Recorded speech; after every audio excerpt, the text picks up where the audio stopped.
నిత్య పూజలివివు నేరిచిననో ప్రత్యక్షమైనట్టి పరమాత్మునికి నిత్య పూజలివివో.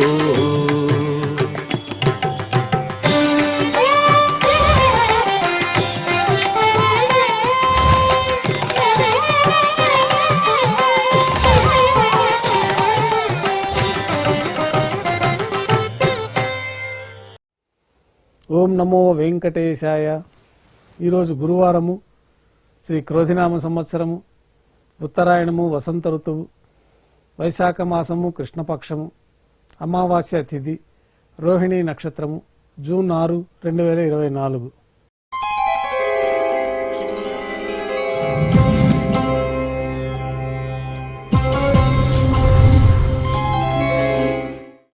శ్రీవారికి గురువారం ఆతిథ్య సేవగా తిరుప్పావడ సేవ విశేషంగా జరుపుకుంటాము. సాతుమర పూర్తి అయిన తర్వాత రేపు అనగా శుక్రవారం అభిషేకం ఏర్పాట్లలో భాగంగా శ్రీవారి మూలవల్లకు అలంకరించబడి ఉన్న సువర్ణ తిరువాభరణాలు, రత్నాభరణాలు, హారములు తొలగించి శ్రీవారి ముఖమండలంలోని పచ్చకర్పూరం తిరునామమును అర్ధభాగం తొలగించి శ్రీవారి నేత్రములు కనిపించే విధంగా అలంకారం చేయబడుతుంది.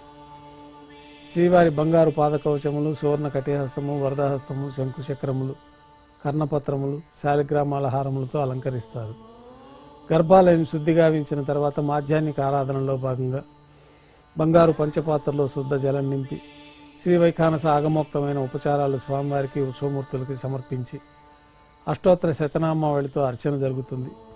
మాధ్యాహ్నిక నైవేద్యంలో భాగంగా పాచక కైంకర్య పొరులు సుమారు 450 కిలోల పరిణామంలో తింత్రిణీ రసాన్నం అంటే పులిహోర గరుడాల్వారు ముందు వెండి పీఠం పైన రాశిగా పోసి అలంకరించి 8 దిక్కులు శిఖరములుగా ఏర్పాటు చేసి నారికేళ అర్థఫలములు మరియు పుష్పముల చేత అన్ని దిక్కులు యందును ముఖభాగములందును రమణీయంగా అలంకరించి శ్రీవారి దృష్టి గోచరించినట్లుగా ఏర్పాటు చేస్తారు. గర్భాలయంలో విశేషమైన లడ్డూ ప్రసాదము, వడ, అప్పము, జిలేబీ, మురుకు, పాయసము, అన్నప్రసాదాలు ఘంటానాదం మధ్య మాధ్యాహ్నిక నైవేద్యంగా సమర్పించి అన్నకూటం చుట్టూ ఏర్పాటు చేసిన తెరను తొలగించి తిరుప్పావడి సేవలో భాగంగా వేద పండితులు బంగారు వాకిల్లో శ్రీనివాస గద్య పఠనం చేస్తారు. తర్వాత బంగారు వాకిల్ నుంచి శ్రీవారికి కర్పూర హారతి, అలాగే అన్నరాశికి కర్పూర హారతి ఇవ్వటంతో ఈ తిరుప్పావడి సేవ పూర్తవుతుంది. అనంతరం భక్తులని సర్వదర్శనానికి అనుమతిస్తారు. ఈరోజు భక్తులు స్వామివారిని నేత్ర దర్శనం అలంకారంలో దర్శించుకుంటారు. ఉభయ దేవేరులతో శ్రీ మలయప్ప స్వామివారు బంగారు తిరిచిపోయిన వేంచేస్తారు. మేళతాళాలతో ఊరేగింపుగా విమాన ప్రదక్షిణంగా సంపంగి ప్రాకారంలో కల కళ్యాణ మండపానికి చేరుకుంటారు. కళ్యాణోత్సవం ప్రారంభమవుతుంది. పుణ్యాహవచనం, అంకురార్పణ, రక్షాబంధనము, అగ్నిప్రతిష్ఠ, స్వామివారికి నూతన పట్టు వస్త్రాలు, అమ్మవారికి నూతన పట్టు వస్త్రాల సమర్పణ, మహాసంకల్ప పఠనం, మాంగళ్యాలకు అభిషేకం, మాంగళ్యాలకు ఆరాధన గావించి స్వామివారి తరఫున మాంగళ్యాలని అమ్మవార్లకు సమర్పణ గావించి ఈ సందర్భంగా స్వామివారికి, అమ్మవార్లకి కర్పూర నీరాజనం సమర్పించి విశేషమైన హోమాలతో పూర్ణాహుతి పూర్తయిన తర్వాత మాలా పరివర్తనం అనే కార్యక్రమాన్ని నిర్వహించి ఉభయ దేవేరులను స్వామివారి చెంతకు చేర్చి ఈ సందర్భంగా అక్షతారోపణం అనే వైదిక కార్యక్రమాన్ని నిర్వహించి కర్పూర నీరాజనము, నైవేద్యము, తిరిగి కర్పూర నీరాజనంతో కళ్యాణోత్సవం పూర్తి అవుతుంది. ఉభయ దేవేలతో శ్రీ మలయప్ప స్వామివారు ధ్వజస్తంభం వద్ద కల అద్దాల మండపానికి చేరుకుంటారు. వేదపారాయణ నడుమ ఊంజల సేవ నిర్వహించి కర్పూర నీరాజనంతో ఊంజల సేవ పూర్తి అవుతుంది.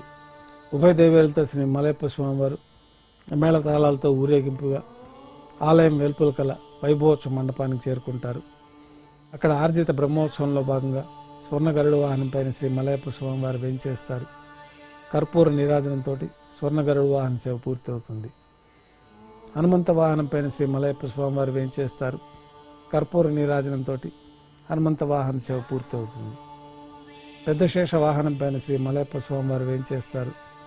కర్పూర నీరాజన సమర్పణతో పెద్ద శేష వాహన సేవ పూర్తి అవుతుంది.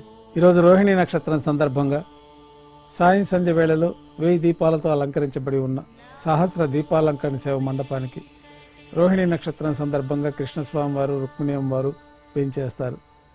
వేదం, గానం, నాదం నడుమ సహస్ర దీపాలంకరణ సేవ జరిపి 4 తిరువీధుల ఉత్సవం జరుపుకుని భక్తులను అనుగ్రహించి తిరిగి ఆలయంలోకి చేరుకుంటారు. ఆలయంలో రోహిణి నక్షత్ర సందర్భంగా ఆస్థానం పూర్తయిన తర్వాత గర్భాలయంలో వేంచేస్తారు. వెంటనే రాత్రి తోమాల సేవ ప్రారంభమవుతుంది. గురువారం సాయంత్రం స్వామివారికి పూలంగి సేవ నిర్వహిస్తారు.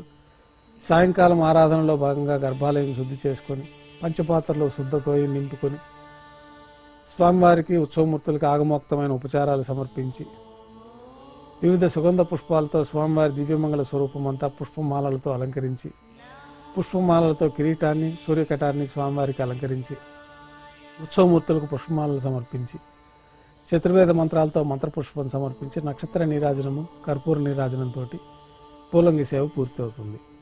అష్టోత్తర శతనామావళితో అర్చన జరుగుతుంది.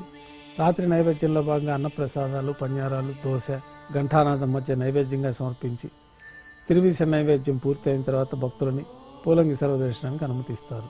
కొద్ది విరామం తర్వాత ఏకాంత సేవలో భాగంగా రాత్రి సమర్పించిన పుష్పమాలికలు సల్లింపు చేసుకొని గర్భాలయాన్ని శుద్ధి చేసుకొని బంగారు పంచపాత్రలో బ్రహ్మ తిరువారాధన కోసమై బంగారు బిందెలోని తీర్థాన్ని సమర్పించి ఏకాంత సేవలో భాగంగా కౌతుకబేరమైన శ్రీ భోగ శ్రీనివాసమూర్తి వారిని బంగారు పట్టు పాన్పు పైన వేంచేపు చేసుకొని ఈ సందర్భంగా భోగ శ్రీనివాసమూర్తి వారికి దారోష్ణమైన గోక్షీరము, జీడిపప్పు, ద్రాక్ష, కలకండ కలిపిన మిశ్రమం నైవేద్యంగా సమర్పించి కర్పూర నీరాజనంతో ఏకాంత సేవ పూర్తి అవుతుంది.